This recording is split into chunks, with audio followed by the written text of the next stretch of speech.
What up, Bandy? How you doing?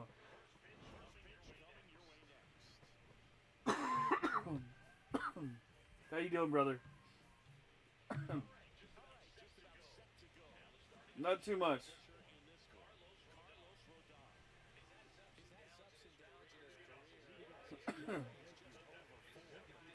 Yeah, well, thanks for stopping by. I appreciate it. I appreciate it since you came by. I come by your streams, on the whatnot. What are you up to? You still working? You done for the day?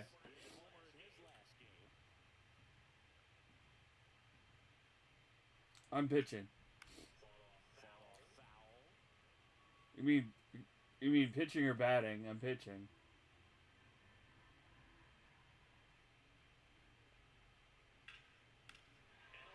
Brian, really? Damn it. Oh yeah, tomorrow's show is gonna be fucking great.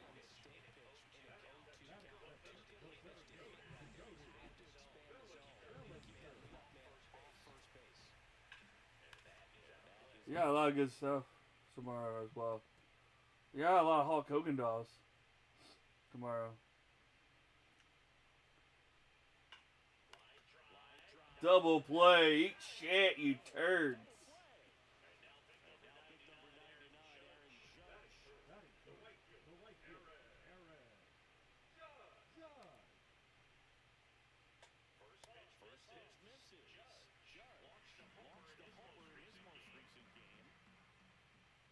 I appreciate you, Bandy. Oh, really, dude?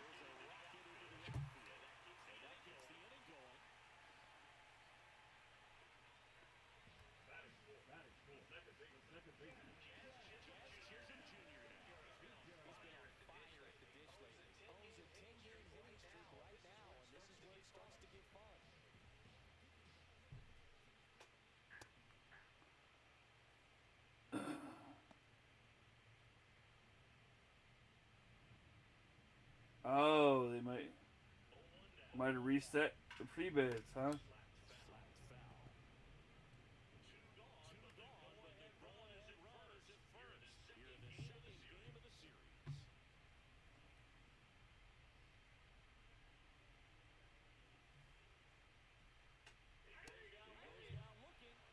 Got him. You don't have much switch tomorrow either.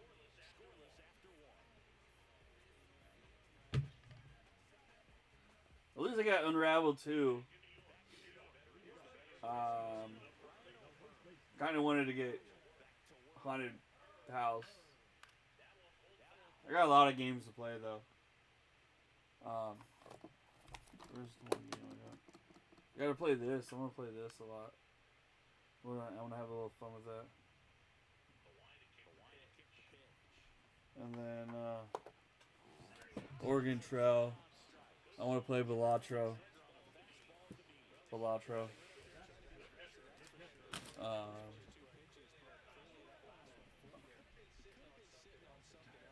I set it out there. It's in the living room. But Graveyard. Like you're a graveyard guy. So it's pretty cool. I want to play that. What sucks though, Bandy, is my Fortnite thing went to my Switch account, which I never really played on. So now I have it connected to something else, different different account. So that 1,000 V bucks and shit went to that account. So I may play on my Switch for that, just to use that 1,000 bucks. Sucks that it was not connected to the main one, but it's all right. It's whatever. Anyone else still here? Also, you know what? You know what, Vandy?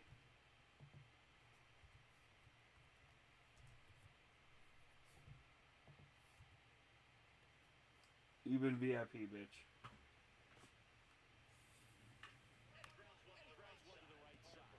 Yeah, just run it, baby.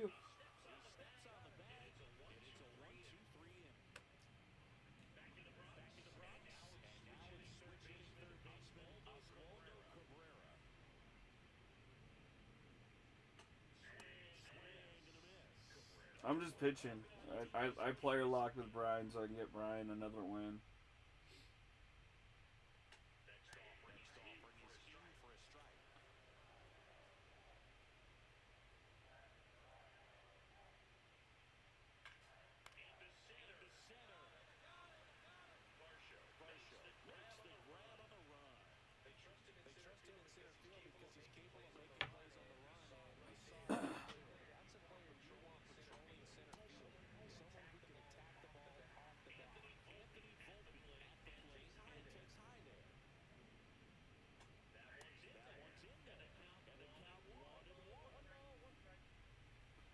Northern Flex, go follow everybody. Everybody go follow him. He is Flash Finds with a Z or whatnot.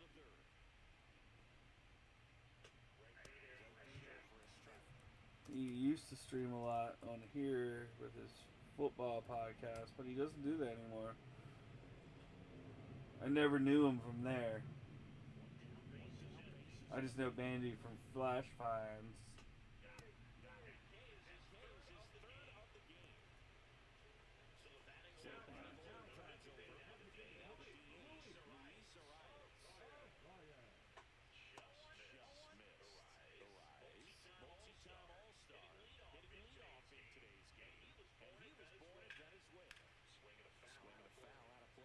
He's inside.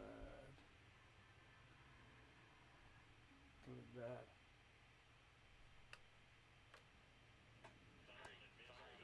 Senga, baby. Kirkery.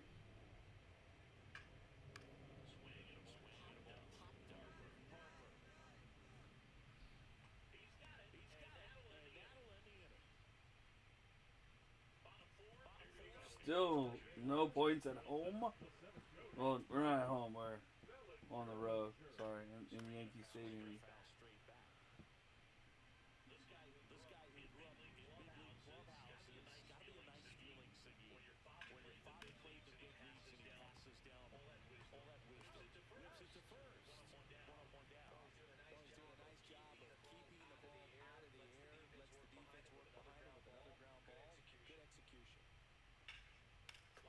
Ah! Ah! Yeah. Woo!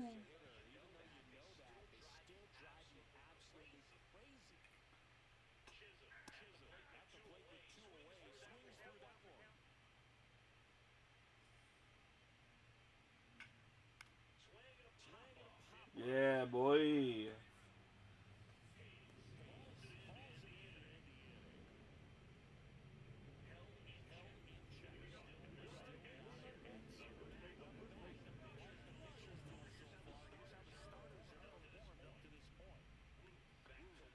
Give me a B. Give me an A. Give me an N. Give me a D. Give me a Y. What's it spell? Bandy!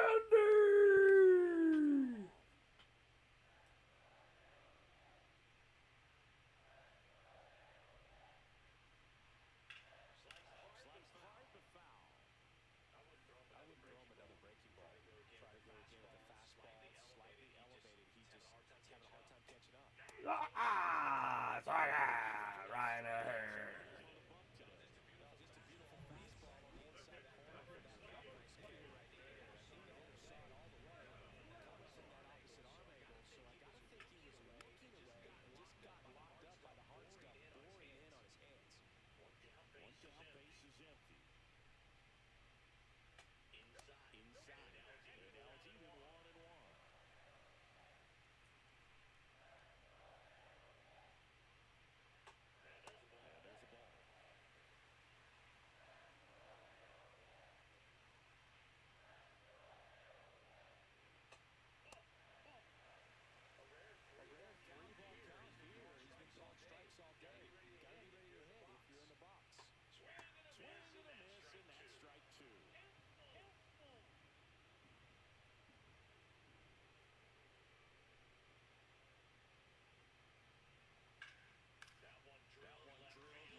Oh, he swung right away before.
For another, let's go, baby.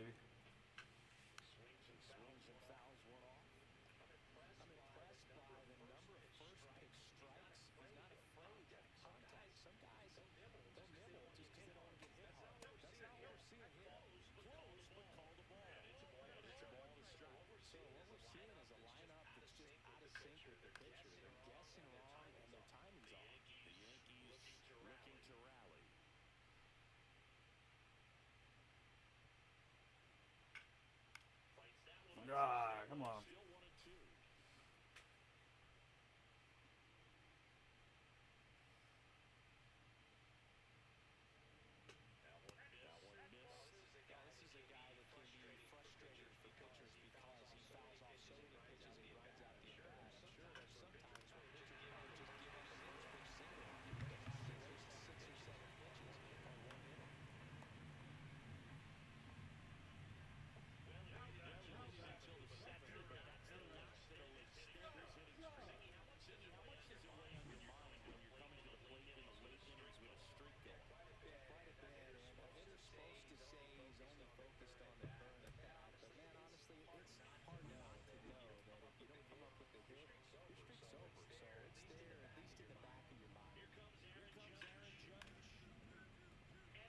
Fuck.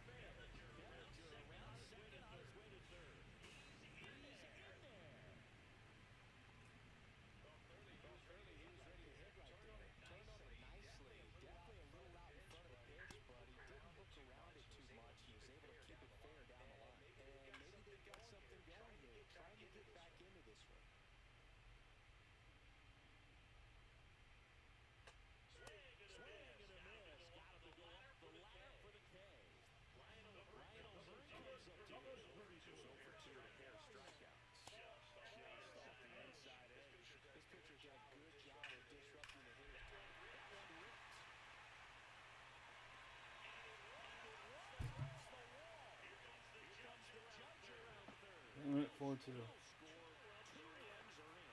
Liverpool, man. Nope.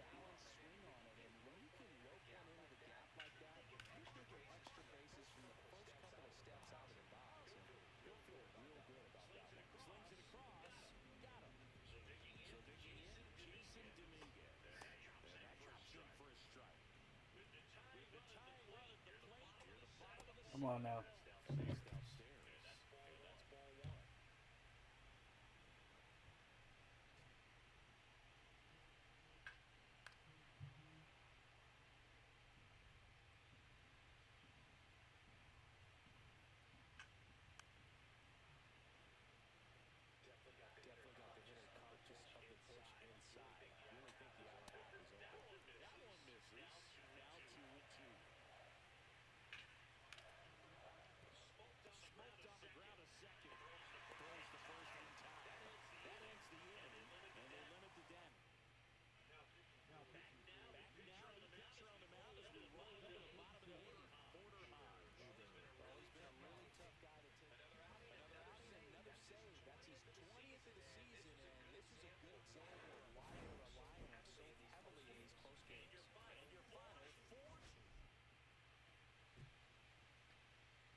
Elvis. What the hell is he doing?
This is the game I was talking about. Graveyard Keeper. Graveyard Keeper. So you're a skeleton. I'm gonna play that on the stream. I'm going to.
Let's start with him. We'll bring in Brian after after an inning or two.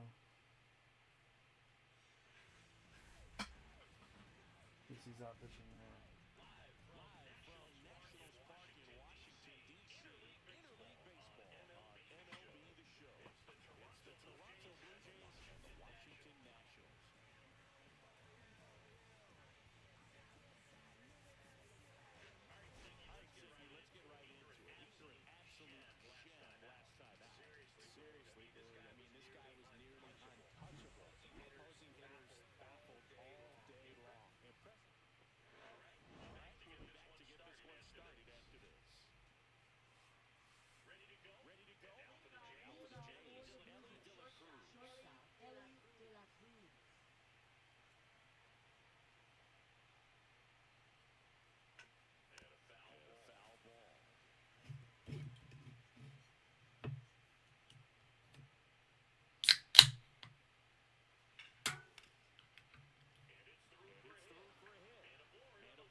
To get a run here. Got the alert, the legendary SDS is live.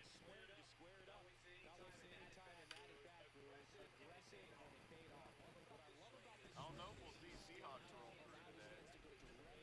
If Boss is on, we might not be able to catch it.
Oh.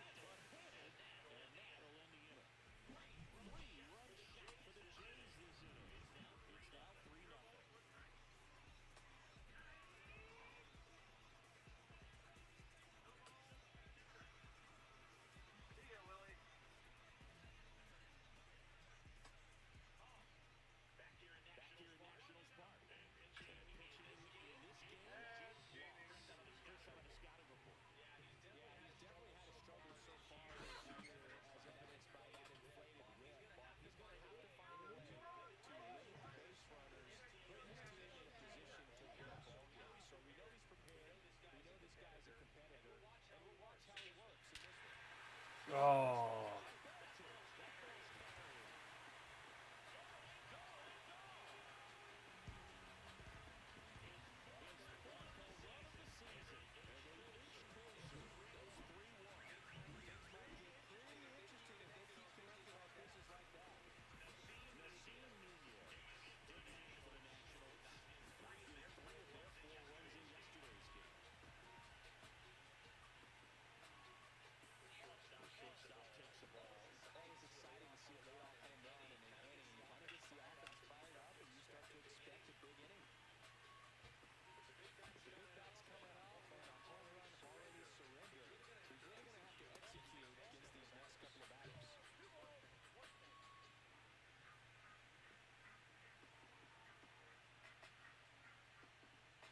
Miggy Rojas.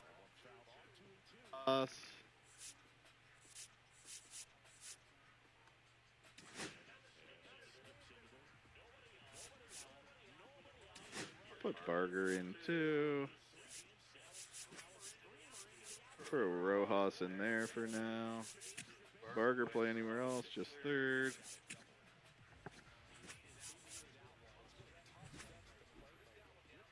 Now the bets are rolling. Now Baff will throw it in 50, sir. I do appreciate that.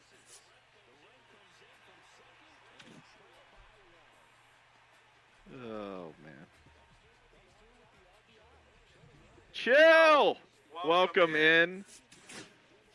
Love that we're kind of cranking it up early here today.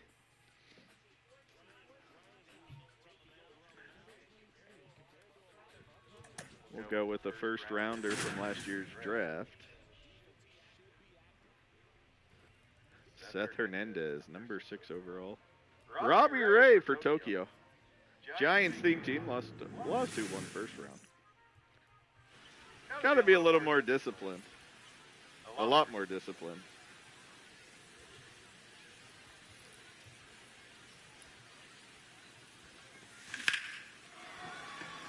Got to be more disciplined. Swings at the first pitch, fly out to center field.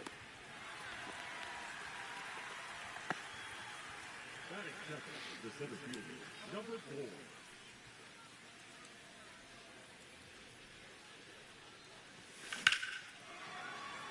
4. Swinging at the second pitch. I clearly listened to what I need to do.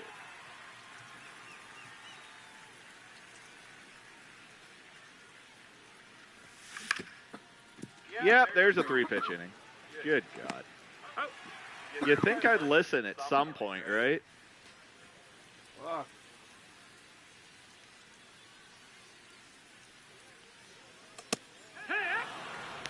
Well, you see, if you hit exclamation point giveaway,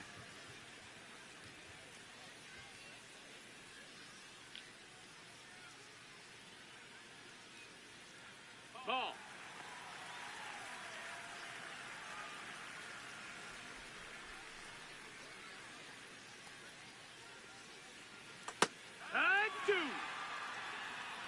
D-Block just throwing daggers. Summerhill tracks that one down, the former Wildcat. Batting second, not shortstop, Willie Thomas.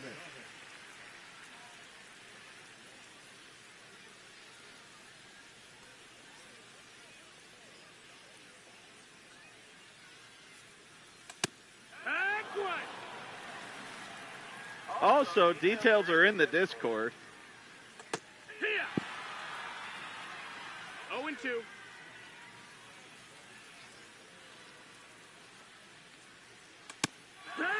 For all the big ball sports fans, softball opening day today for NCAA. Mark Tuffy. And then let me go over here. Make sure I don't time myself out in the pitch clock. It's 0-1. So, for an entry,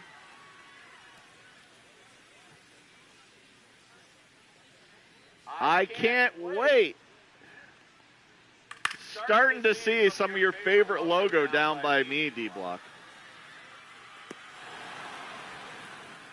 500 bits gets you an entry. 65,000 channel points. You don't even have to sub to get in. You can get one entry via channel points.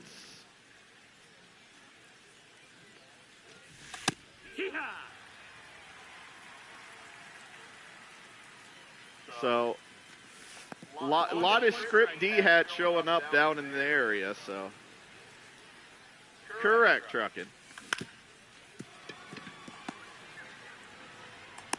But all the details, how to get in, are in the Discord. Exclamation point Discord. You will see the February giveaway. That's where we go and click into, and we will get you all the details there.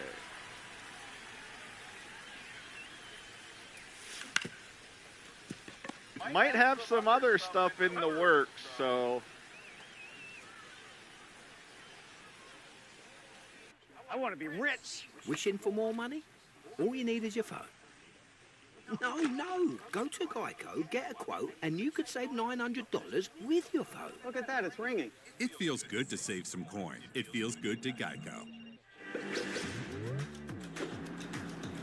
Sour, sweet, stretch!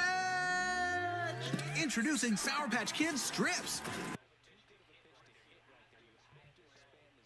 Yo, Spartan fan, what up, brother? Good to see you, Pokemon.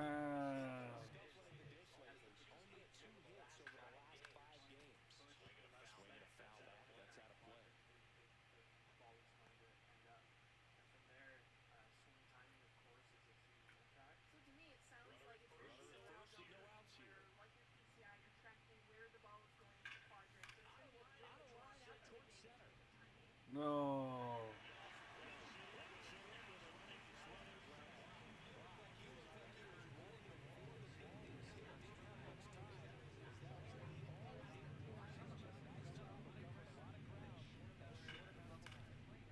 Damn.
Alright guys, I'll be right back. My laundry is done, so let me go get it.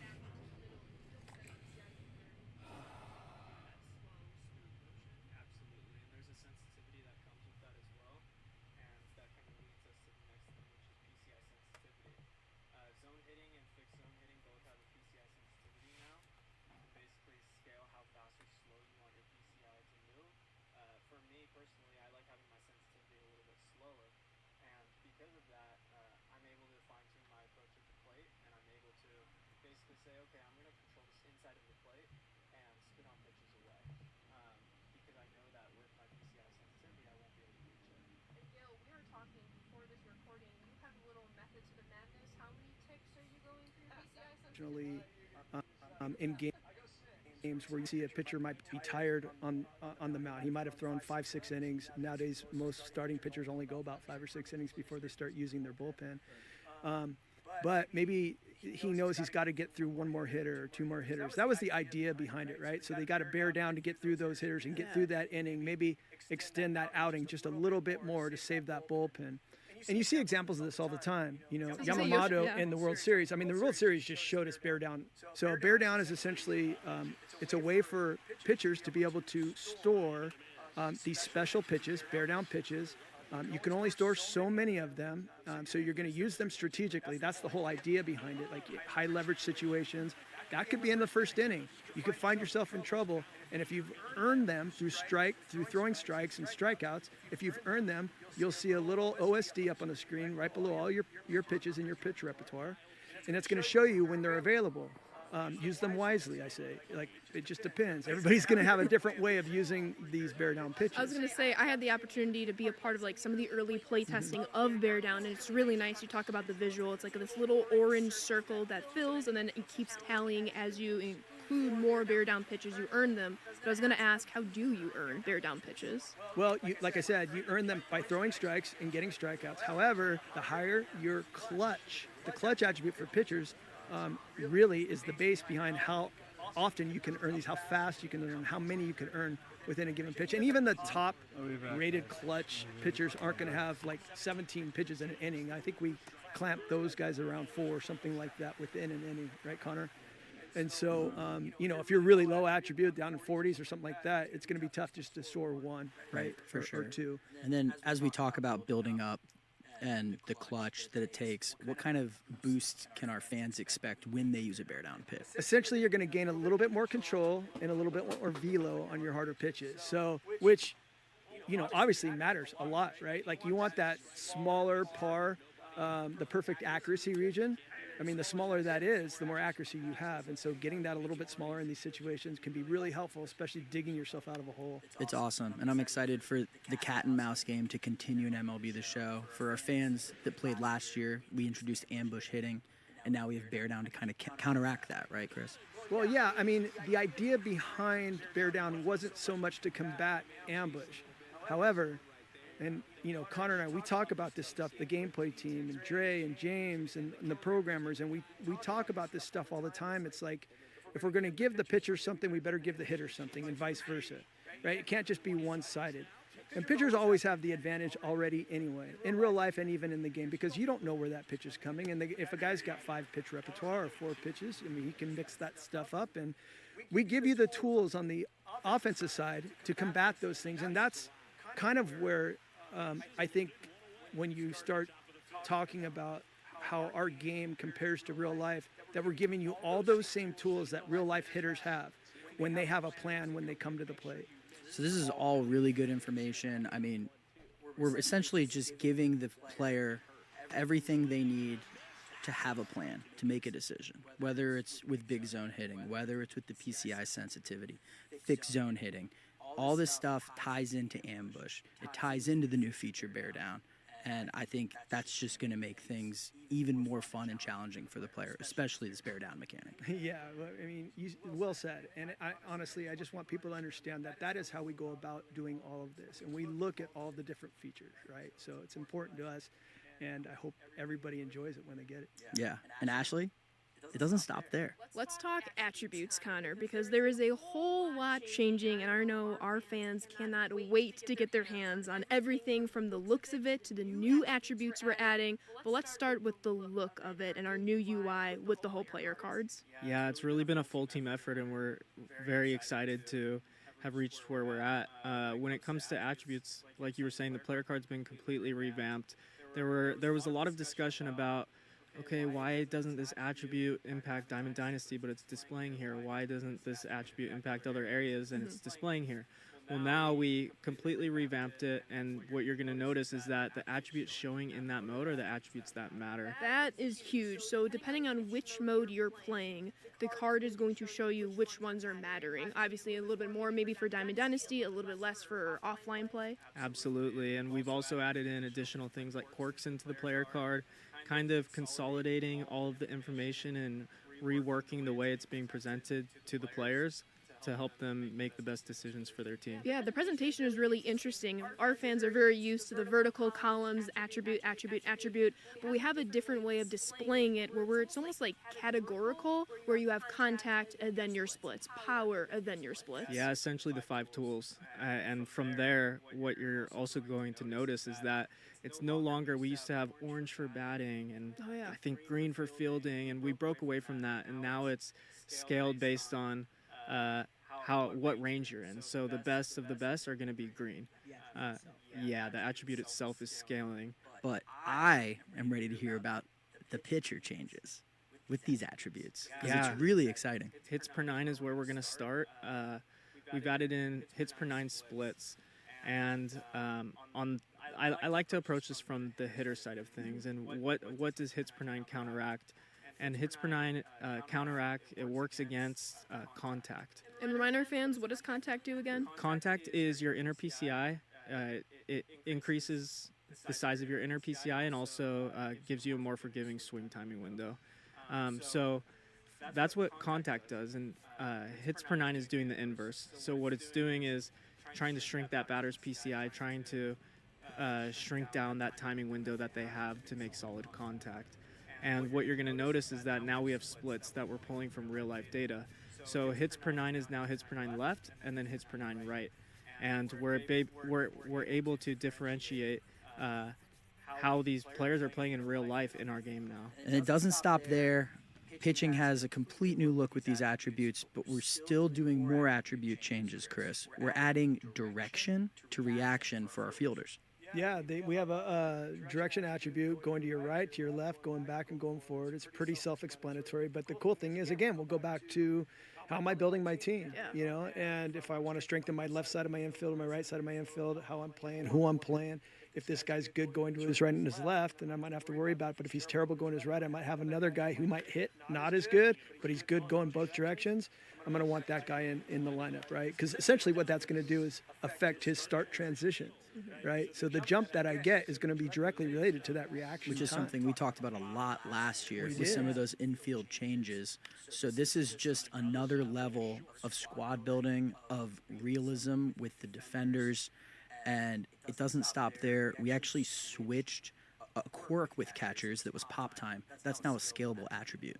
Yeah, and rightfully so. I mean, these guys separate themselves behind the plate for how quick their feet are, right? And how quick their exchange is. And essentially, pop time is the time it takes from the ball, when they catch the ball, the catcher, until the ball hits the glove at second base. That's how you calculate pop time.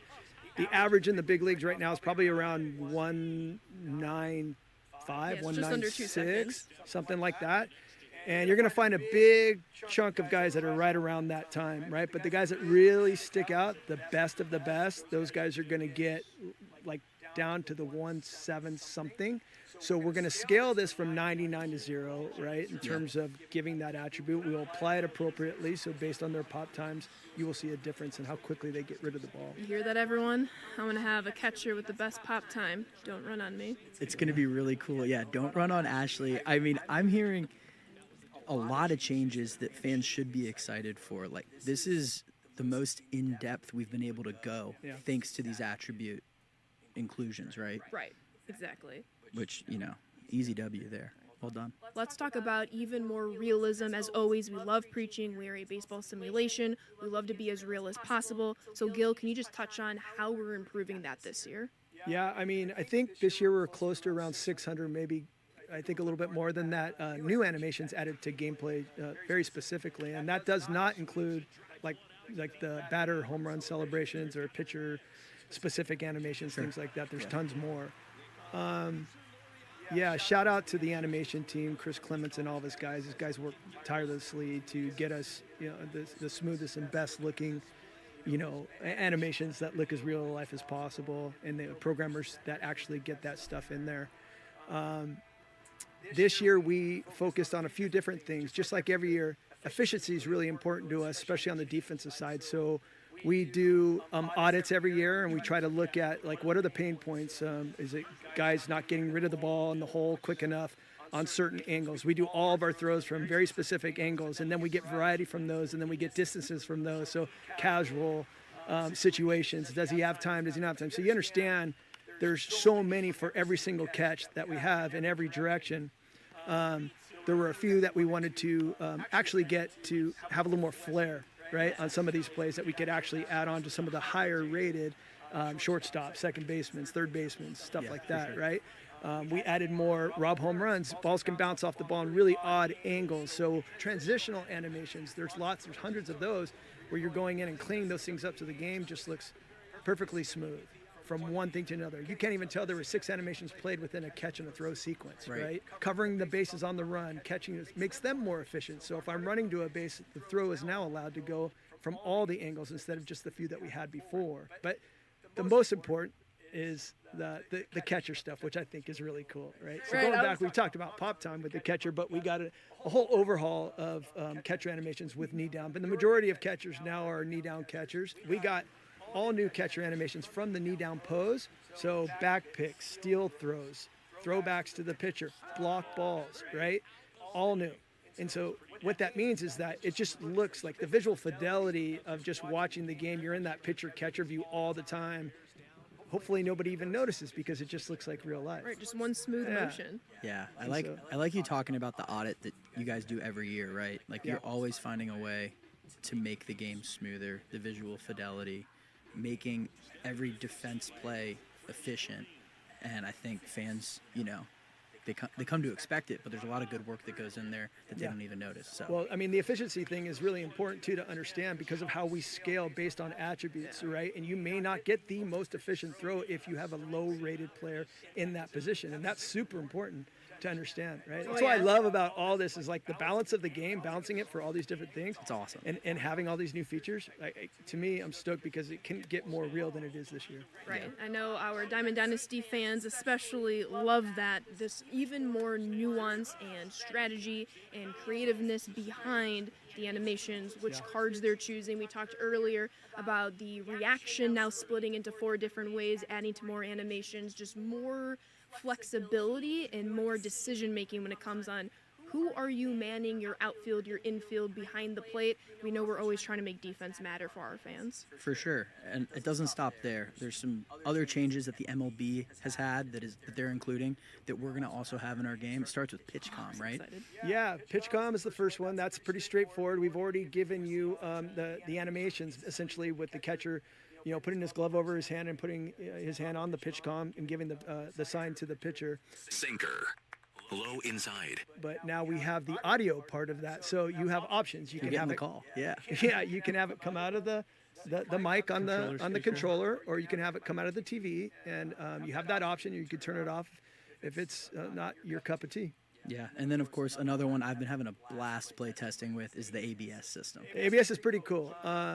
It's essentially exactly what I'm sure everybody already knows, that ABS is now coming to Major League Baseball, the automatic ball and strike system. You're going to be defaulted to personalized umpires, which means they can make mistakes, and so it'll be up to you whether you want to challenge that call or not. You get 2 challenges. If you get it right, you retain that challenge. If you get it wrong, you lose it. You can challenge while you're pitching. You can challenge while you're hitting. So you have that option. It's for offline modes. We are not going to have it in competitive style gameplay because it's already perfect umpires. Right. But it's a really fun way to grind and play when you're playing offline. Yeah, I'm super excited for that. Like I said, I've been play testing it, and it's when you think the ump makes the wrong call, you have like a split second to decide, and it's so fun. Carson loves this new feature. Yeah, game within the game. I love it. It does not stop there. We do have a whole live portion, Ashley, where we're going to dive into so many changes. I know people are excited to hear about some online stuff that's coming up. And then, of course, we're going to run through some pitch history options, player lock hit variety, the new fielding difficulty displays, and then some of the D-pad rework stuff we're always trying to make more efficient. And one of my favorite co-op changes. And co-op changes for Ashley. I think it's time we get our hands on a dev kit and keep this thing going. Let's do it. Definitely not at first. Flashy. Hello, MLB The Show fans. Welcome back. This is live. I'm sick of you guys always saying we're pre-recorded. We were pre-recorded. We are live now. We are 36 days away from early access. I'm Carson. I am Ashley, and you just got a first look of some of the new features in gameplay. Yeah, we talked about bear down, we talked about big zone hitting, and we even got a glimpse at some attribute stuff. We're going to talk more about that in this live portion. Right, from here on out, you're going to see extended gameplay. We're going to tie a bow on bear down and big zone hitting while answering any questions you might have. You got a sickling over there? You got a sickling over there? Everybody's getting sick. I don't know why. It's like hitting hard. I think it's because there was just that severe cold snap, and it just destroyed, man. It just destroyed.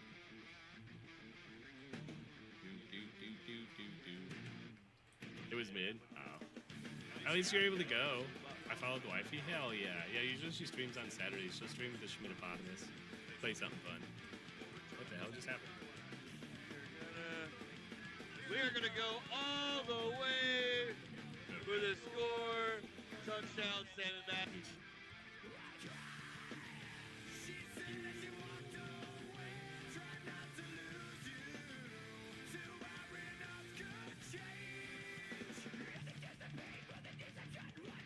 Pluto. Why did the Pluto not work? You goose! Why didn't it work? You just made the list! I hit the Pluto. It didn't go. It didn't go. It didn't go. But they didn't do the parking lot brawl live? That's interesting. It didn't go. That would have worked perfectly. There we go. Ooh. Quad 5444 over to Bearded TMS 3426. Over to Bucks. GG's. Poop. I swear I hit it. I hit it. I hit it. We keep and score. On it. Points! I swear.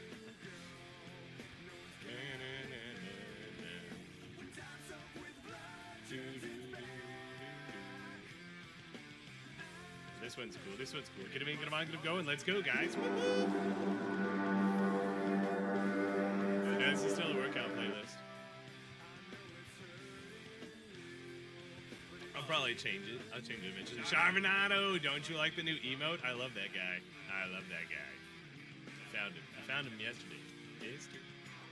I got this. Here we go again. I got this. I got this. We're good. I got this. Watch out, America. I'm gonna take this mother goose out. Oh, Olympic start. Opening day ceremony is tomorrow.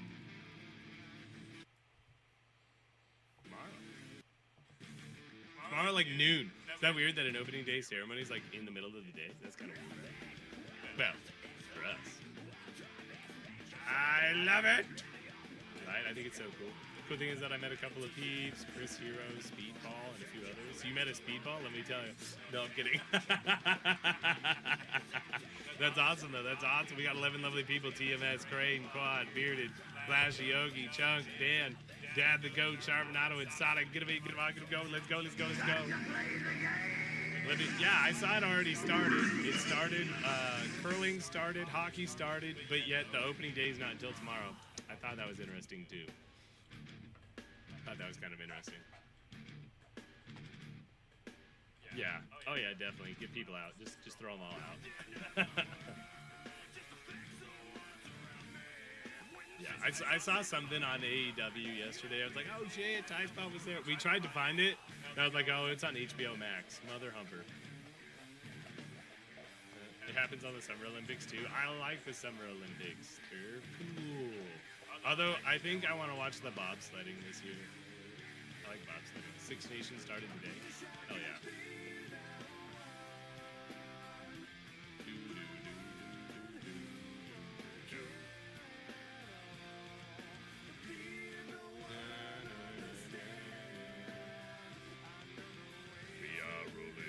USA, USA, USA. Guys, fun fact of the day, if you didn't hear, it's Pikachu's birthday. It is the one and only Pikachu's birthday. That's kind of crazy, right? That's crazy. Good time, crowd was weird. Crowd was weird? I always love going. I like going to like the house shows. The house shows are so much fun. Wrestlers are kind of a little bit more lax and stuff. It's a ball and a half. House shows are crazy. This is a bench.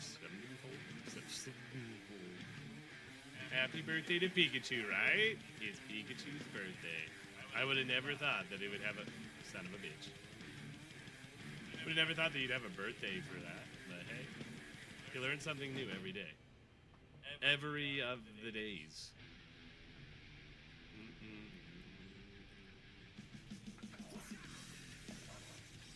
We're one nation. We don't need 5 others.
To 2 bear down pitches. Will you ever lose one?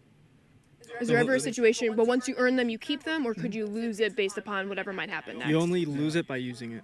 Okay. So. Lose it by using So if I it. give up a home run, I can still hold on to my bear downs. You can. Do you think that's going to happen to you often, Carson? We'll see. I'm ready to play for keeps this year. Okay. Yeah. World Series? No.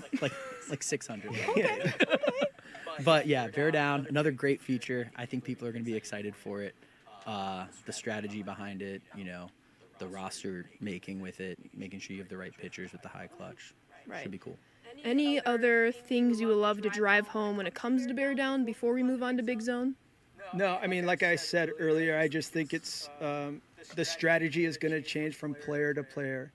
You use it any way you want, and you're going to kind of figure it out once you get going, once you get the game and you start working, you know, like offline, and you're playing and figuring out how it works, having some fun with it. Then you develop a strategy, just like everything else, like you do in our game with hitting and pitching. For sure, that makes sense. So as we move over, we'll go to the full cam. Ooh, we have a question from Control Room Control Room Colin. Colin is back.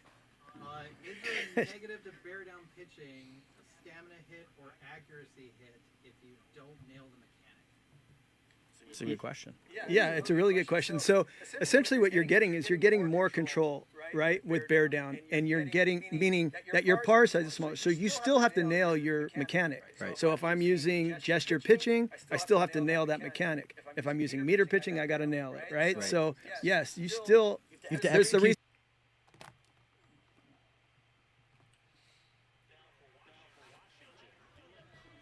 imagine being in the 5th or 6th inning. Your energy's low. You're not pitching the same way. Your par's bigger. You're not pitching the same way you were in the 1st inning. Colin, are you paying attention? You asked the question. He's the spokesperson. I feel like I need to be looking at you. You asked the question. So I'm listening. Yeah. Don't worry. So really, it comes down to. I don't even know. Yeah. Well, I wanted to say with that, if I can cut in Go real ahead. quick, because I've been seeing this question as well. They're like, is this pinpoint only? It's whatever you use to pitch, whether it's Yeah, the meter, mechanic. pure analog, pinpoint, whatever pitching mechanic, bear down will be available for you. Yeah, it's still on you. It's just not going to magically perform the perfect mechanic for you. You still have to control. You have to it. execute the mechanic, Yeah. but you do get a nice control boost when Right. you use it. Absolutely. Exactly. Yeah. Absolutely. Very Alright. good.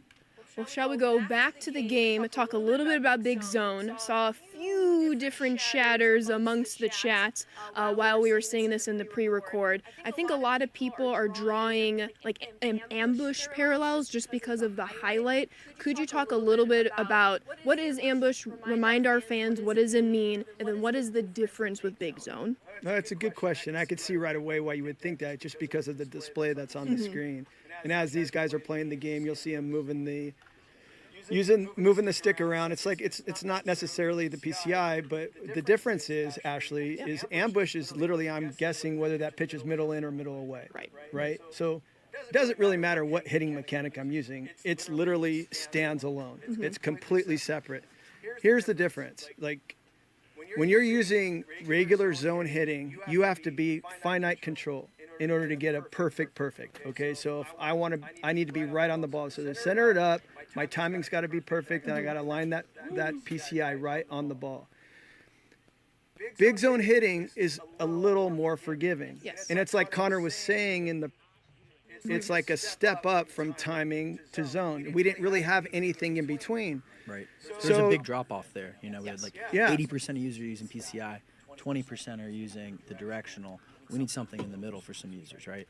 Yeah, and so there's a couple really cool things that we'll touch on with the big zone hitting. So here's what it does. It kind of handicaps the game too. So let's talk in the first and foremost in the competitive environment. So as I rank up and I start playing at higher levels, I'm going to start running into guys that are better than me, potentially.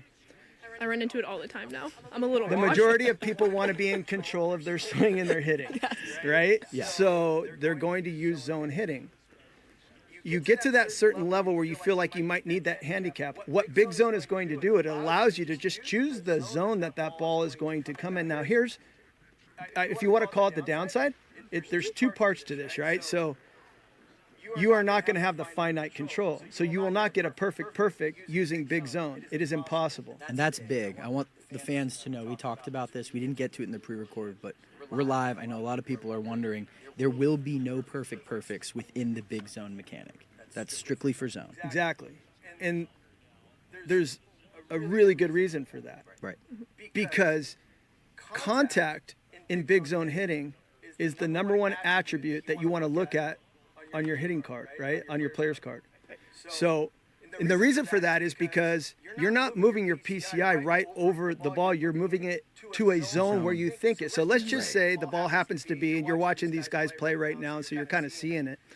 But if the ball's in the zone and you time the ball up, which is really important, you always have to time the ball up. So your swing timing is going to manipulate the type of hit that you get, right? Yes. If the pitch is outside, even if I put the zone, the PCI in the zone and for big zone, right on where the ball is, and I'm early, I'm going to roll over on that ball, hit a ground ball to the pull side. Right. If I'm on time, I'm going to hit a line drive to the side that it's on, whether a left-handed hitter to left field or a right-handed hitter to right field. Right. Right. Okay, so here's the thing. There's no, you are not able to necessarily be super fine if I want to drop my PCI, if I was that good to drop my PCI just under the ball to hit a fly ball, right? Or just put it above a little bit to hit a ground ball if you were trying to move a runner over or something.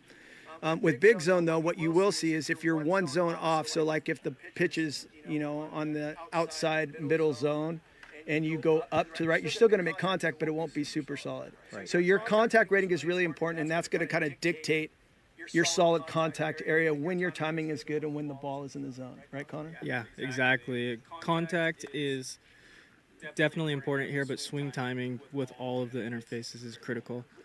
And to put a bow on it, I've been seeing some chatter. We have a lot of great competitive players in our chat. If you're using zone, you really like zone hitting, that's PCI hitting, you find that works wonderfully for you, keep with it. That is going to be your most advantageous hitting mode. This is something for, you're not quite ready to be zone hitting. You're still having a little bit of difficulty transitioning from, say, directional hitting to zone hitting, because it's quite a barrier to entry from one to the other. This kind of brings people up to speed, give them a little bit more competitiveness, but not sacrificing the cream of the crop that is zone hitting. Absolutely. The balance here is critical, and with zone hitting, you're still going to experience the best results that you can. What I mean by that is, if we were to look at all 4 interfaces, zone hitting is the best players that are best with zone hitting will succeed the most. Yes.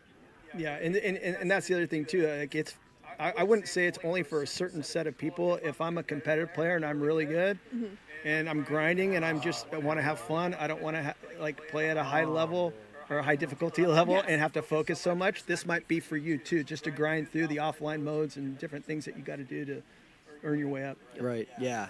I think that ties the bow really nicely, Ashley. And I think we've talked about bear down, we've talked about big zone. This all goes into something we talk about a lot, Gil, in just giving the pitcher and the hitter all these options so they can go and play our game with an approach, similar to how players in the big leagues do, right? Yeah, for sure.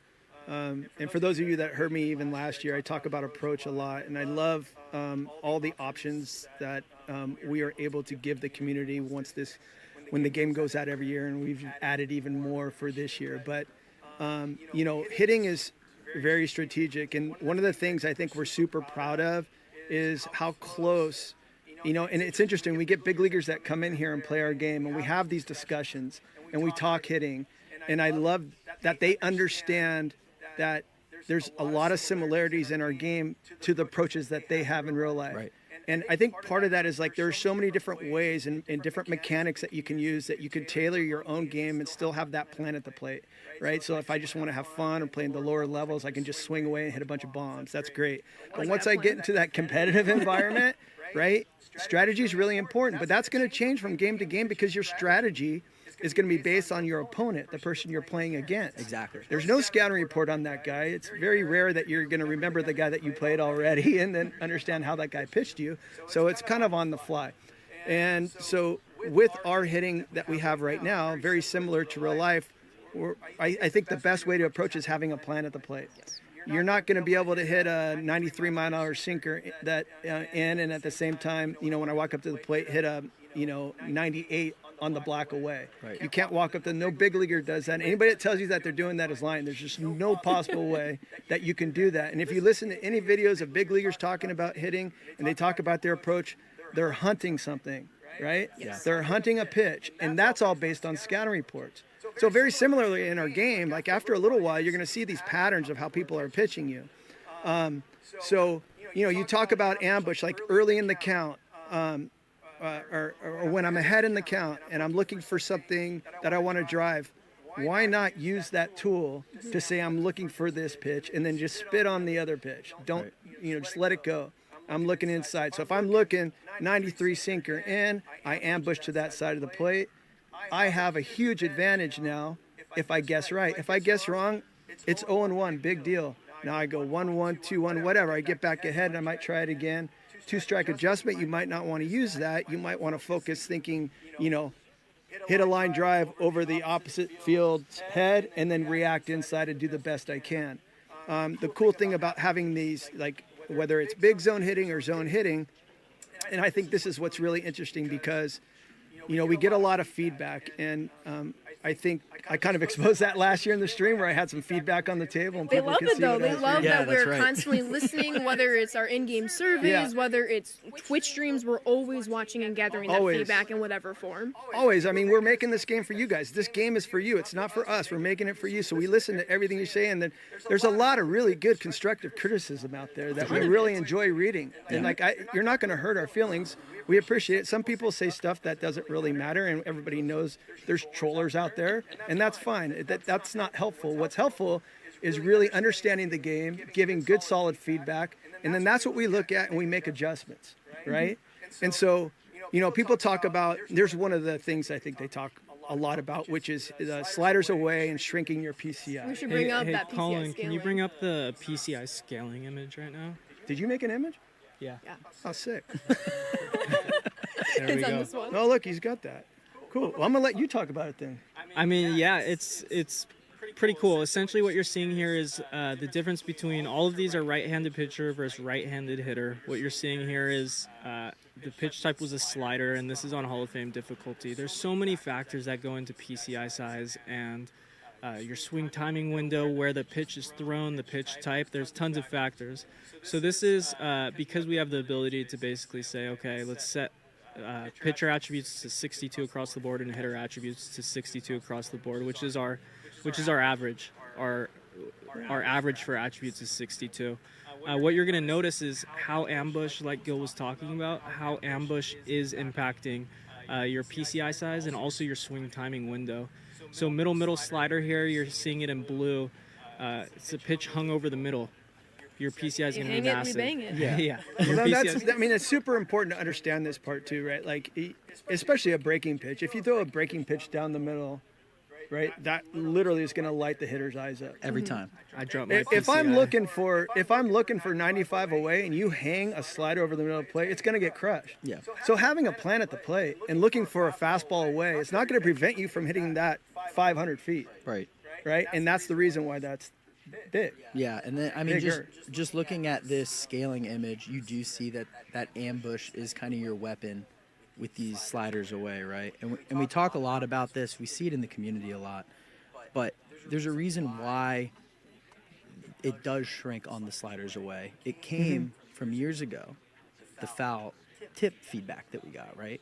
Yeah, well, that's a really good point. It comes from a couple things. Like real life, that is a really difficult pitch to hit, a slider down and away. But the other thing you're going to notice is, like you said, foul balls years ago, extended at bats were frustrating. Couldn't get any swing and misses. Exactly.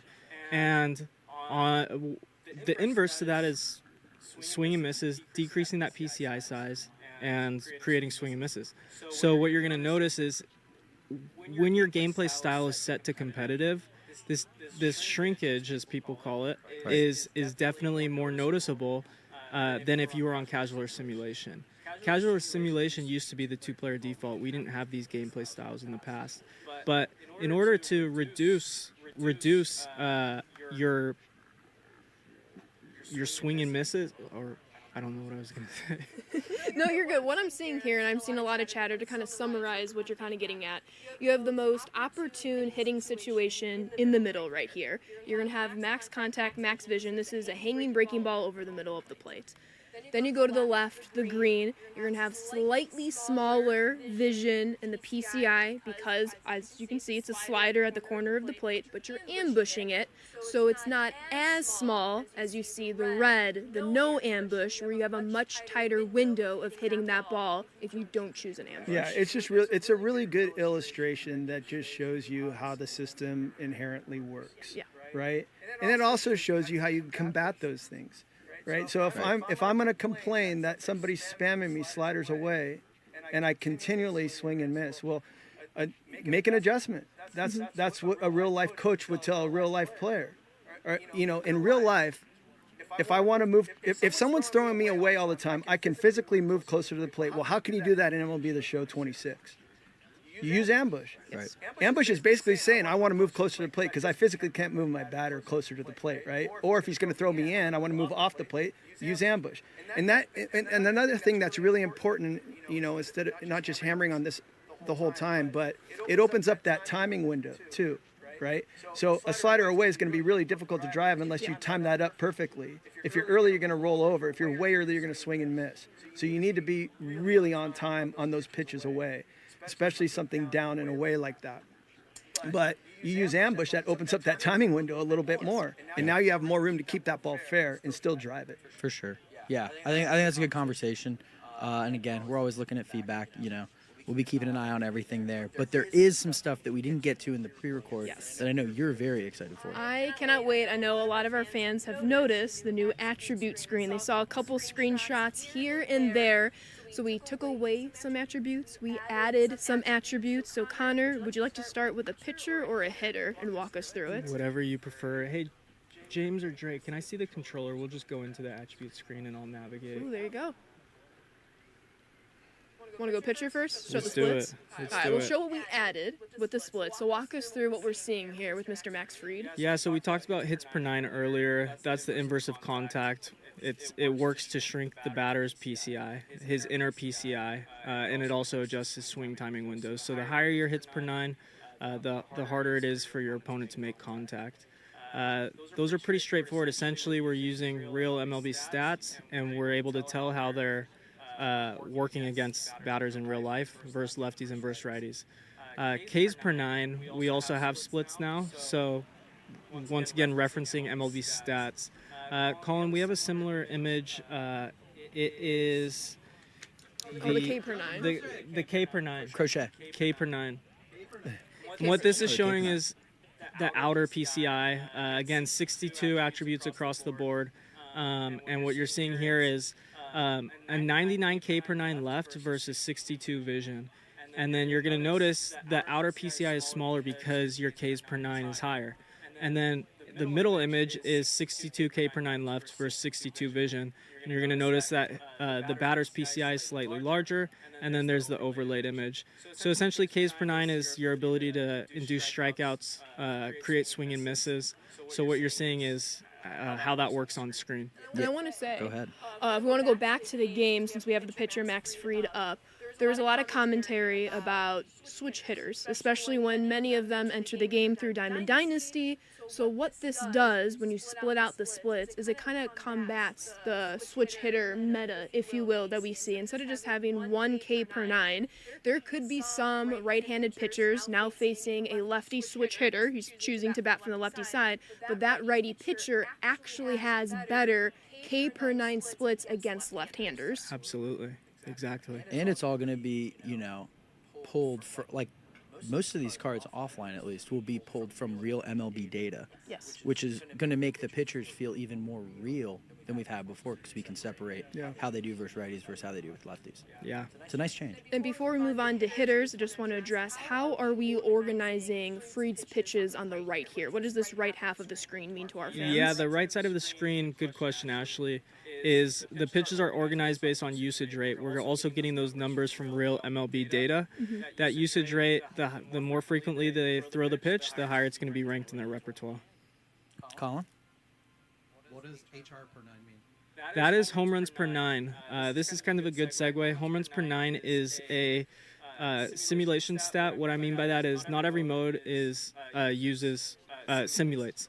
Road to the Show, you can quick manage, you can press triangle and basically sim through the game. You can do those sorts of things in Road to the Show. Home runs per 9 kind of works against power when it comes to the simulation. Now, in Diamond Dynasty specifically, home runs per 9 does not matter. So it's not going to be there. Exactly. So if you pull up the crochet picture image, Colin, you'll notice how we're only showing the attributes that matter now.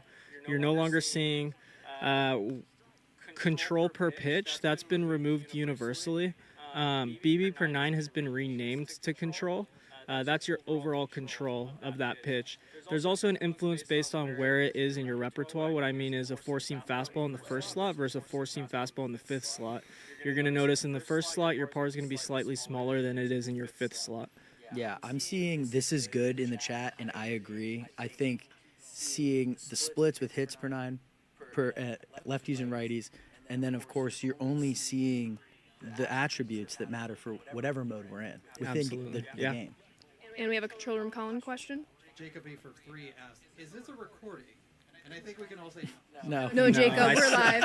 Hi, Jacob. We're live. I forgot what I was going to say. I think it's pretty good. obvious. But that was it. Just to kind of summarize, you're going to have your pitches organized by pitch usage. So right here, we see the cutter, or where I'm looking at the wrong screen. We see the four-seamer of Crochet. That's the pitch he uses the most. So you're going to have a little bit more control on that pitch versus if I want to spam his circle change. Yep. Correct. Shall we move on to hitters? Let's do it. Yeah, so this is the Diamond Dynasty version of Judge. This is a reveal too. This is we got 2 DD reveals in gameplay. Let's go. little Easter egg, you know. So what you're gonna notice here is you'll notice discipline, durability, all of the attributes that are simulation attributes or ones that don't impact the head-to-head single-player experience are not shown here. So we did a big audit, cleaned up attributes, and this is where we're at. Yes, ratings are not final. Don't you all worry. We're also switching between, different screens throughout different modes in our game, so nothing is final. However, what is that depending upon which mode you are playing, only the attributes that have an impact in that mode are the ones showing. So if we actually want to go back to the game, James or Dre, if we can pull up a hitter, please, and talk about what's the difference with reaction we see offline, but reaction is going to play a little bit differently in, say, a Road to the Show, Connor. Yeah, reaction in Road to the Show is only one value. What I mean by that is your reaction is how you're going to move in every direction there. We just felt like we didn't want players having to spend a bunch of tokens pouring into reaction each direction. One big change for Road to the Show is that those start transitions you see, those delays going each direction, are now taking place in the player locked experience. Before, you always had a perfect jump, and how you reacted was based on how you moved that stick. But now it's just incentivizing putting more tokens into that reaction attribute in Road to the Show. When it comes to reaction each direction, again, these are pulled from real MLB stats, so you'll notice players move different in each direction. Yeah, so that's big. Reaction will matter a lot in Road to the Show, getting the good jumps like you're talking about. But it will be one attribute within Road to the Show. But And we have another question. What are intangibles? Extra things? Everything you see on the screen, right? Extra things, and once we launch, that might be changed. So Work in progress. That is game development. Work We're in constantly progress. working. The idea behind intangibles and why it's up there is because you have the 5 tools, right? So you have contact, power, fielding, speed, and arm. Those are the 5 tools, and generally when you're scouting and you're looking at players, those are the attributes that you're looking at, right, in terms of grading a player.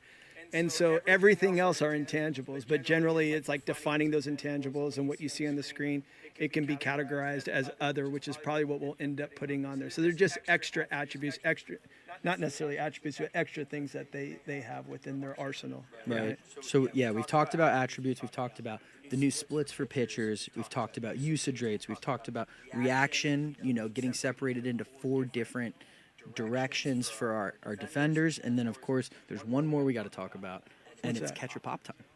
Oh, pop time. That's Ashley's favorite. It is.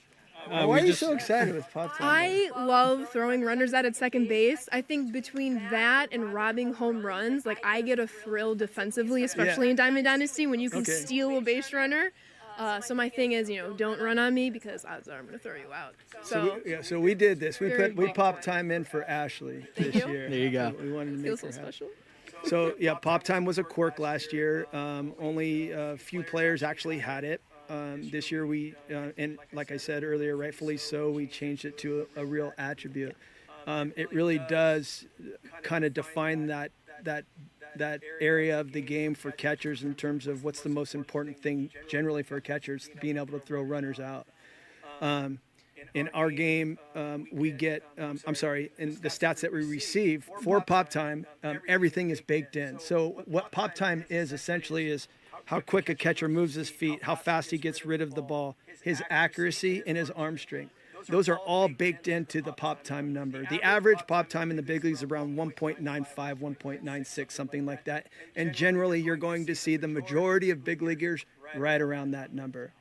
But here's the really cool thing, because it really puts an importance on how I build my teams, right? And if I feel like defense always matters so much, especially as I'm competing over time, that I'm going to want a catcher that can throw really fast guys out, right? So I think that's really valuable when you're playing this game, and we all know that those 99 runners are going to be stealing all the time against you, that I can, basically set up my team so that I have a guy behind the plate that has a chance to throw that guy out at a higher rate, So yeah, the pop time is really important. And the way that we did that in our game was we took the animation. So it's really interesting, right? Like when you want to break this thing down into like what is under the hood and how this gets calculated.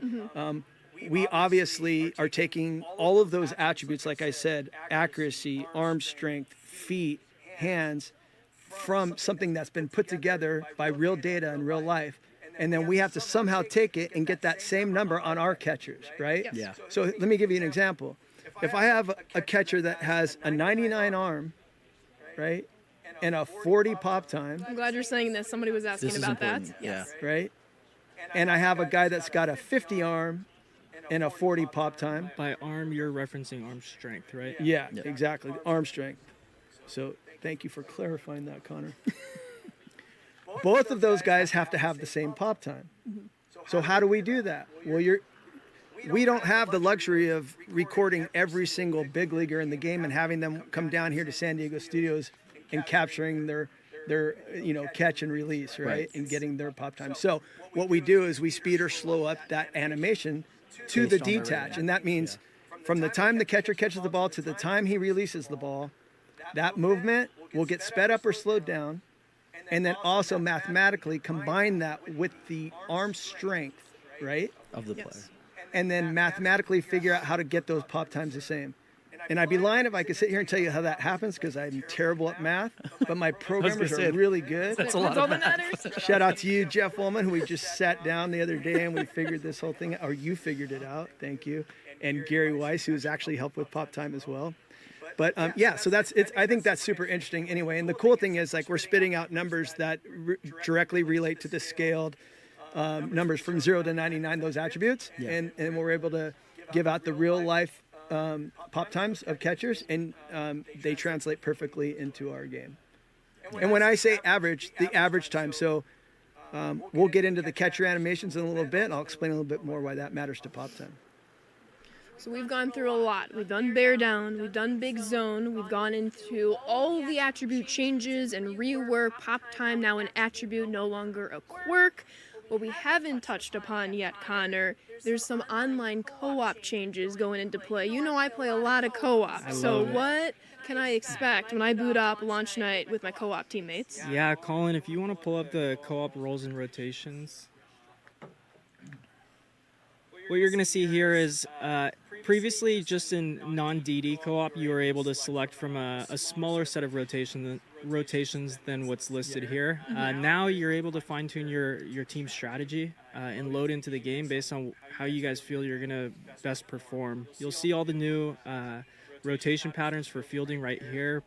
We're not going to read through all of them, but per plate appearance, per 2 plate appearances, there's a full list of rotations you can go through. So it's really just enhancing strategy and managerial decisions. And there's another element to this. Walk me through an imaginary situation with who controls the ball in what situation. So usually, say in a rundown, you have maybe player 1 as pitcher, player 2 as the infielders. And if the catcher was involved, player 1 was with the catcher, player 2 was still with the infielders. What's kind of changing this year to make it a little easier? Yeah, essentially all the pitcher is doing now is pitching. Once the ball's put in play, the infield user is in control of everybody for the infield. If you're including the catcher. Yes, correct. So if you're in a 3v3, the infield user will also be in control of the catcher and the pitcher once the ball's in play. One thing to note is like stealing. It really makes you pay attention now because as the pitcher's delivering the pitch, as another user, I'm now having to pay attention to is the guy taking off or not. So it makes you lock in a little bit more. This is a public service announcement. If you're playing co-op, be a good teammate and lock in. Don't check your phone noties in the middle of an inning. Yeah, or else you're gonna look really silly. I'm brutal at that. And it doesn't stop there. We're talking about some co-op changes that I know a lot of our fans are gonna enjoy, but there's some other good quality of life changes in head-to-head. I know one of them starts with pitching out of the stretch, locked in. Yeah. So. What was that? It's there. Oh yeah, it's there. So essentially, we had a we have a setting for offline play if you want to use this option as well. If you guys go to general, and it's somewhere in the settings, but essentially pitching out of the stretch. Essentially, what it is it helps to speed up games. You're only going to pitch out of the stretch. We had to make some slight tweaks to faster deliveries. Sure. Like as those, Kershaw, yeah. he kills me out of the stretch. He's so fast compared to his normal windup. Yeah, so guys with super quick deliveries in our game, we slightly delay the start of the animation now to give you a little bit more time to perform that pinpoint gesture or mechanic. So we see the option here, as James is showing. You can choose it in offline play, but is pitching out of the stretch what you can expect in DD? Like, that will be the norm? Yes, it's the online default. Thank you.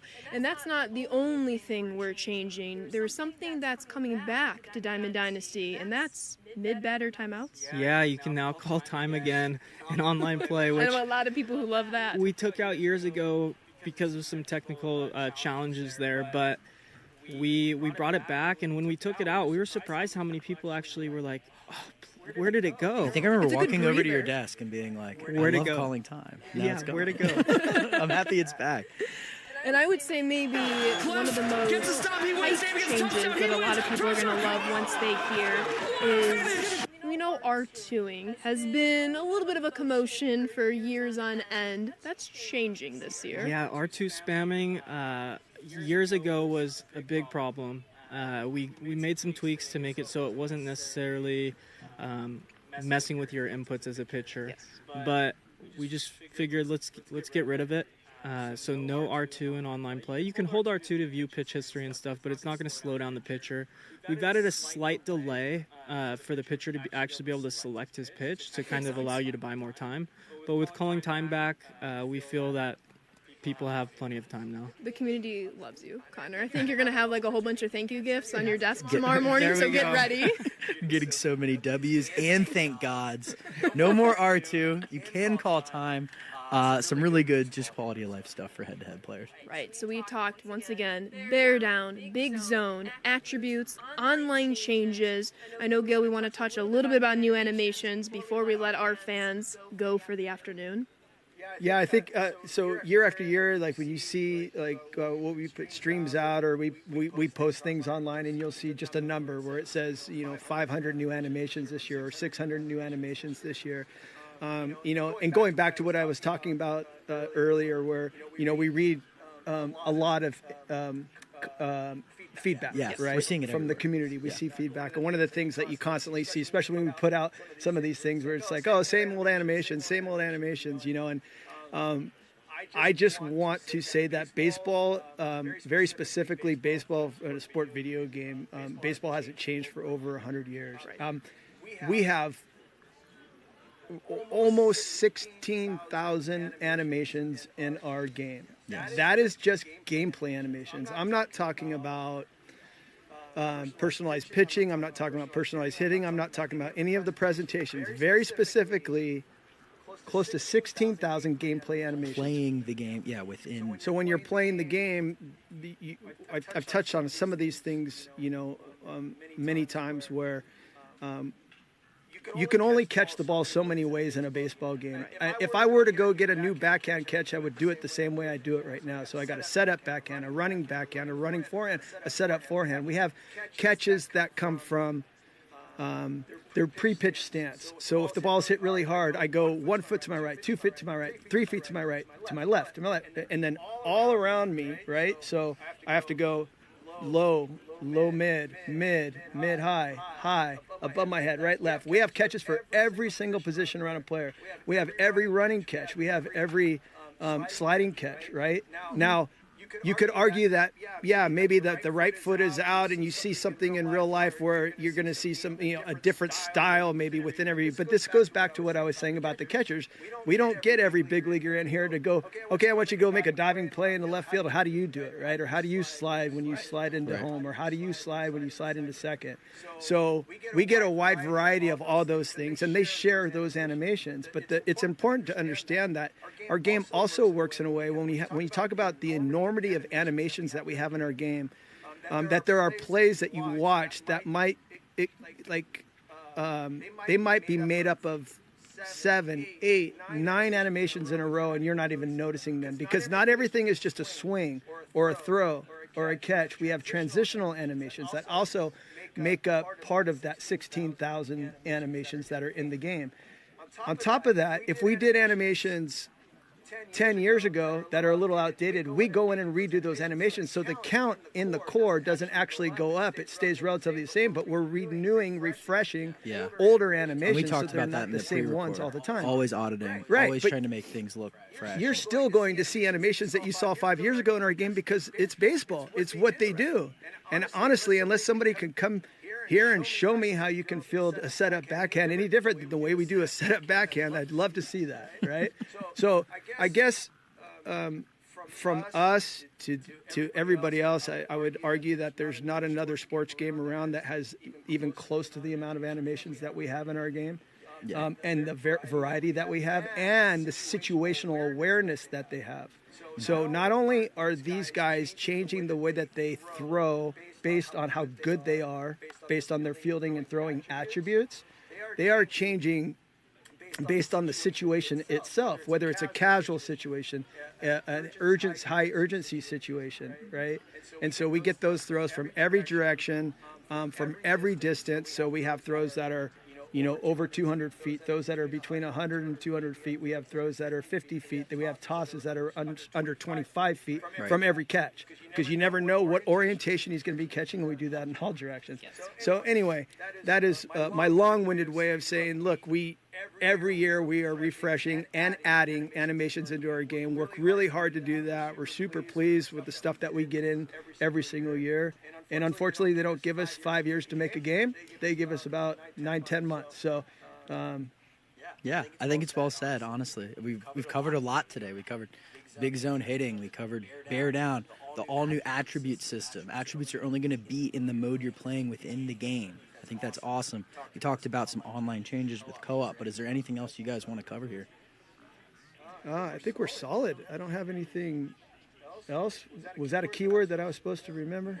No. It was Anything else you want to say? I feel like I forgot something, like when Colin says, okay, when I say this at the end, say this. No. And because Colin... Ooh, I like it. I love questions. So, elevation. Any change to elevation gameplay related this year? In terms of what? Like all the elevations are set in terms of where those stadiums, is that what they're saying? They're asking if elevation makes a difference in gameplay. Oh, yes. Yeah, Elevation does absolutely. make a Our difference. physics are super advanced. I mean, I heard our engineer talking about this just the other day, and he's talking about molecules in the air and all of these different things, and it's mind-blowing the amount of work that Jeff MacArthur and these other programmers even think about when elevation, wind, humidity, all of these things definitely have a big impact. Yeah, I mean, like you're playing a night game in New York, the ball's not going to travel as far as it is. Well, they have a short porch. It's not going to travel as far as the ball's going into in Arizona, right? Like in a day game or somewhere in a higher elevation like Colorado, for sure, the ball's going to fly. And it's interesting though. You bringing up the physics. I mean, you're talking about like the ball physics. What's interesting is the last time Aaron Judge was on our cover was the year that we actually changed from going from our first physical engine that we had before for hitting and going to true real life physics where you could put in the launch angle, the exit velo, and match the exact same thing that a hit was in real life. And I remember Aaron was in the studio. That was at 2018, the year. He was in the studio, and when Jeff first came up with this, he had him in the office, and we showed him hitting a bomb in a stadium. And I can't remember the landmark that his ball hit, but we dialed in those numbers in the game, and the ball hit the exact same landmark in our stadium. And it's a good flashback having Aaron back on the cover and going, now he's back on the cover and having this conversation. But to Connor's point, it's way over our heads in terms of how it gets done, but it's true to life. And we got the right guys to do it. 100%. And one more thing I've seen in chat is they've noticed the blur. To lock did you guys put in the blur? when you're Oh, hitting. go on, Connor. Talk about that. This is Connor's favorite feature. This is depth of field. I mean, it's pretty self-explanatory. From the hitting perspective, you can turn this on if you want. It's under your camera options. Essentially, it just cuts out a lot of the noise in the background. If you don't like playing in certain stadiums because of the batter's eye or pitcher's delivery. You can turn this on, and it helps to track the ball out of the pitcher's hand. Yeah, and that's the coolest thing too. It's like, and we've tested this in stadiums where people might have problems, and it just a lot of times it depends on the pitcher that's pitching. You get a guy that comes like it throws sidearm, and the ball's coming out of some object in the back that might have like a little white window or something on a door that's in center field in some weird craft The white t-shirt guy, or something. And now you have this option. You can play with it or not, but it blurs kind of everything out in the back, and the ball pops, so you get a better Depth of field. Blur it out, lock it in. And this is available where in MLB The Everywhere. Show 26? Universally. Yeah, so everywhere. you just setting. go into your camera settings, and it's in there. There's also a bunch of other options in there, like if you go to your displays, settings, pitch history. There's hitting and pitching displays here, and if you change that to custom, you're gonna see you're able to basically pick and choose how you want your pitch history to display. So you can start picking up on opponent tendencies within a game. Because you don't have those scouting reports of your opponent before going into the game, this is kind of a way to create your own scouting report as the game's going on. So there's tons of different options in here. You can customize the color, why it's going that color, what the center is filling with, lots of other things. So everyone's going to have different settings when it comes to this. So there's a bunch of options there. Yeah, these are some really good quality of life improvements. I'm seeing people enjoy it in the chat. I'm seeing 2 more questions, maybe, Colin? Can you answer if there will be going to be a hardcover physical edition like older years of the show? We can confirm no, we will not be having a steelbook or anything related. And then people are seeing Red Diamond and things. Stay tuned. We'll be talking about that stuff later, so stay tuned. Yes. Good question, just not for right now. We did want to touch on some of the gameplay changes in Road to the Show. I don't think we got to that. I think we Yes. Tune in next week.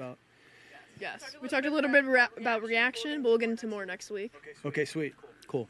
Sick. Yeah, well, thank you, Gil and Connor, for joining us, talking about all things gameplay and MLB The Show 26. And thank you, fans, for watching. This was our first feature premiere, and it was gameplay. Yeah, pre-orders are open right now. There's a loyalty discount if you've gotten the game Digital Deluxe since 21. Since 21, you get 10% 10% off. So go check that out if you're interested in the game or liked what you saw today. It's all up there right now in the store. And remember, early access is starting March 13th, so come watch and celebrate the World Baseball Classic during early access weekend. And remember, in your Digital Deluxe Edition, you will get 2 World Baseball Classic choice packs, so you are immediately starting your Diamond Dynasty journey with WBC players. Yeah, early access March 13th.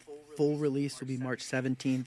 We're on the road right now. Yep. Make sure you sign up for the Scouting Report. Follow us everywhere on socials. And then, of course, we will be having feature premieres every Thursday, 2 o'clock Pacific, covering all the different new features you can expect in the game. You can expect Road to the Show next week. We're going to talk all about new colleges, College World Series, I can say, the Hall of Fame, and so much more. Yeah, it was really good sitting down, talking gameplay, and we'll see you next Thursday, 2 o'clock. In the words of Ramon, peace.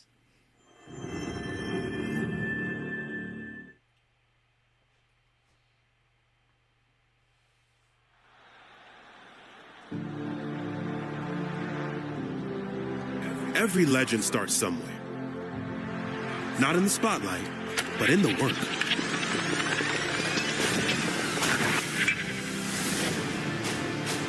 One swing, one pitch, one moment at a time. It starts here. Bus rides, long days, late nights. Dialing in your swing, leveling up your look. Chasing your first, hey, that kid's special.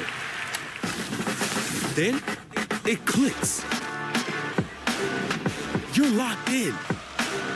Every swing smoother, every pitch nastier, every moment straight heat. Big moment for the closer. He delivers. Got him swinging. Okay, now you're repping your country. Different pressure, different pride. This is the world stage. Or maybe your journey takes you upstairs, flipping prospects, stacking lineups, building a ball club your way. Getting to the majors? That's just the beginning. Cooperstown is the goal. but you gotta earn it.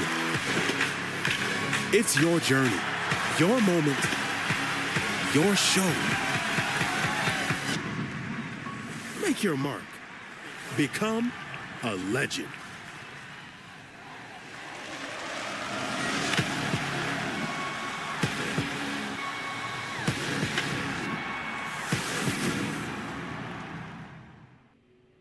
Here are the top 5 gameplay updates you need to know in MLB The Show 26. Challenge missed calls with the new ABS system. Pitch smarter with real MLB pitch usage rates and rise to the moment with bear down pitching. At the plate, new zone hitting options and expanded pitch history give hitters the edge in the clutch. And with deeper defensive attributes and hundreds of new fielding animations, every play looks and feels more real than ever.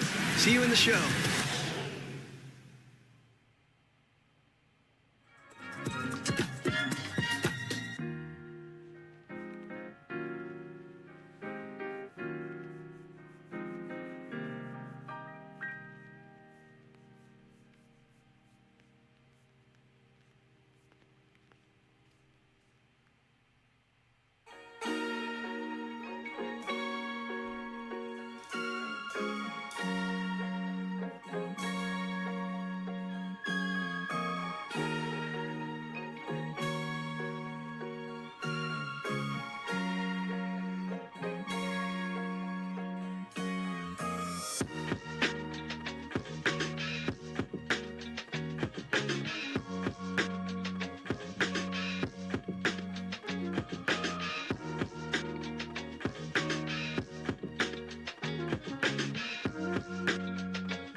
right to it. It's time for the home run derby. Now batting, number 17, Shohei Ohtani.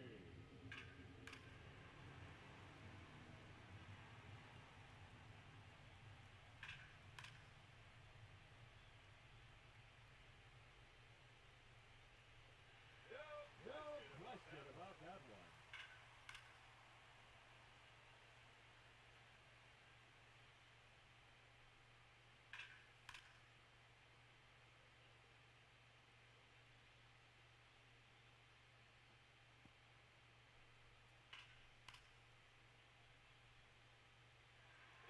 That one out of here and into the second deck. 2 minutes remaining. And that one gone into the second deck. No doubt about that one. That one off the scoreboard. Wow.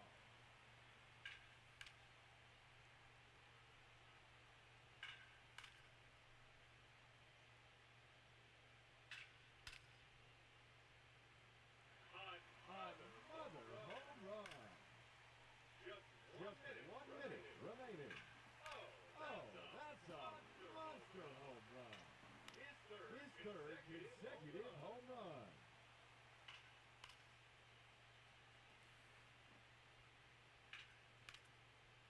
30 seconds left.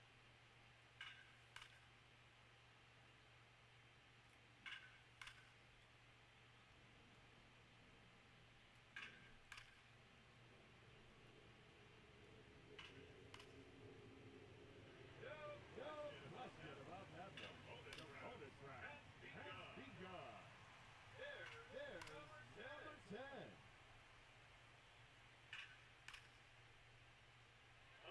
Another home run.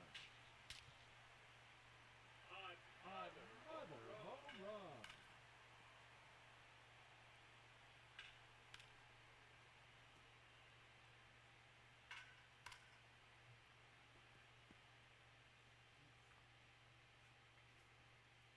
Let's see what he can do. Now batting, number 44, Yordan Alvarez.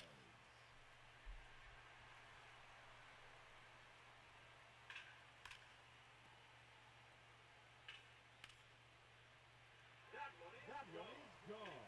His second home run. Oh, that's a monster home run. 2 minutes. Now on the clock. No question about that one.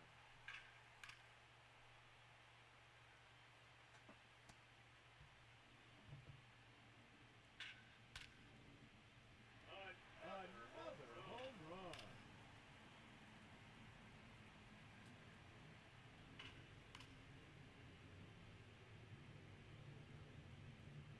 There's another one. Gone. Sixth home run. Out of here. Just 1 minute remaining. And that one gone off the scoreboard. That's number 4 in a row.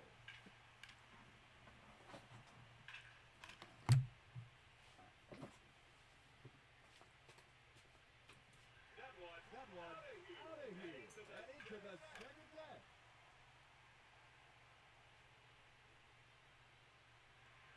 Goodbye. That's into the bullpen.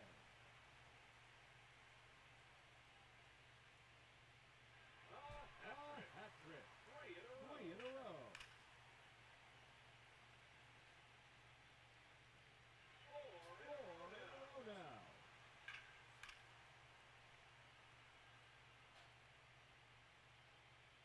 It's out of here. Into the visitor bullpen. The bonus round has begun.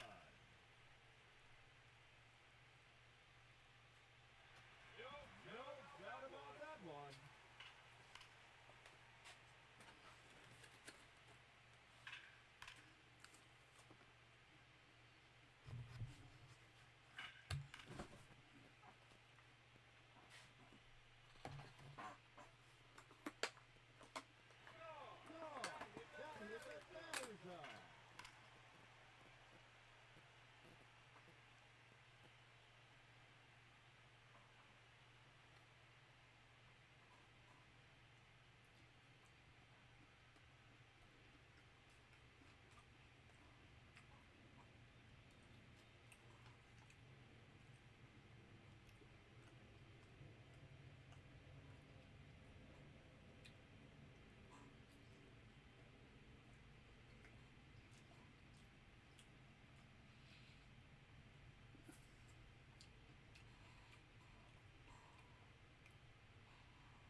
Alright, guys, I'm out.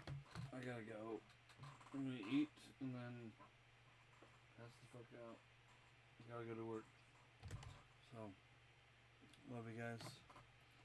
Thank you all for being here. Let's go raid.